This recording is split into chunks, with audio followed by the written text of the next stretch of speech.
I've never done this before, but I did this. I'm making this for myself. I was just working today, Christmas Eve. It's 2 o'clock in the afternoon. And a customer comes and gets me and tells me that there is a young man who is stealing stuff. And he has his pockets bulging and tells me what he looks like. And I go out and I see him, of course, and he's got stuff bulging out of his pant pockets and his sweatshirt. And I approached him and said, you know, do you need help with anything? Are you doing okay? And he said, yeah.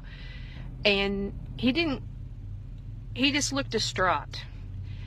And he started for the door. And I said, sir, please don't leave. And he walked out the door. So I followed him to the sidewalk. And I thought, okay, you're not supposed to follow him any farther than that. So I stopped, and then I went around the corner, and he was standing in his next to his truck. So I went to take a picture of his license plate, and he said he stood in front. He come back and stood in front of it, and he said, please don't do that. Please don't do that. And I said, well, I said, I will call the police if you don't give me my merchandise back. I said, I don't care about what's going on. I said, just give me my merchandise back. And he said, will you please not call the police? And I said, if you bring it in and you let me have the merchandise, then we'll call it even. And he said, okay. He said, but can we do it someplace where people don't stare at me? And I said, sure, we'll go over in the corner. So it went over there, and I got 2 baskets, and he started pulling out merchandise.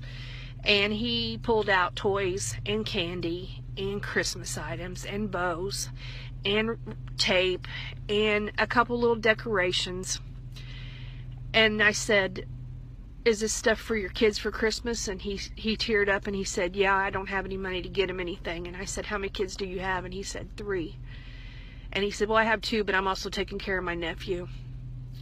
I said, okay. So he kept pulling things out, and I had 2 carry baskets full. And I said, okay, follow me. And he just kind of looked at me funny, but he followed me up, and I went up to the checkouts, and I had Sue at the checkouts ring everything up for him. And I said, I'm going to get this stuff for you because I don't want you to go to jail on Christmas Eve. I don't want your kids to be devastated that you're not there for Christmas, and I don't want you to go to another store and get yourself in trouble. I just don't want that to happen. And I was fine. I didn't cry or anything. I was so calm. And then he went over and sat down by the window, and he started to cry. So we rang him up, and it was about $75 worth. And then a lady behind him, I don't think she knew really what was going on, but she said, do you need some other things? And he said, no. And he was crying. He said, no, I'm fine. And she took him into the store. She said, let's go look. Let's go buy some other things. I don't know how much she ended up buying for him, but she went through and she got him some things. And when that young man left, his arms were full of packages and wrapping paper.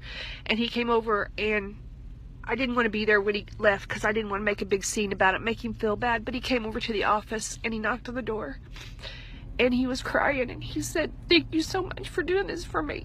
He said, I can't believe this has happened. And his name is Sean. And I said, Sean, please. I said, please don't do anything on Christmas Eve to go to jail. I said, just go home and wrap your gifts.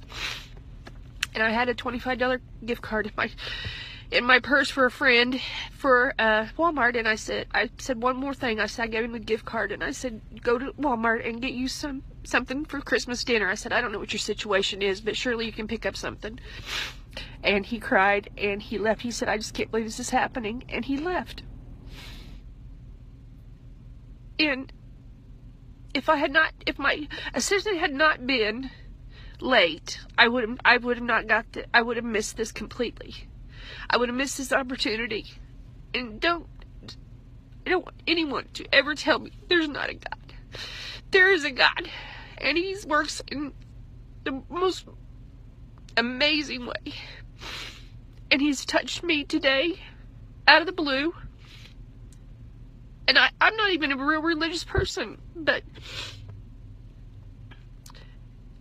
you can feel it in your heart. That's all there is to it. You feel it in your heart. Merry Christmas.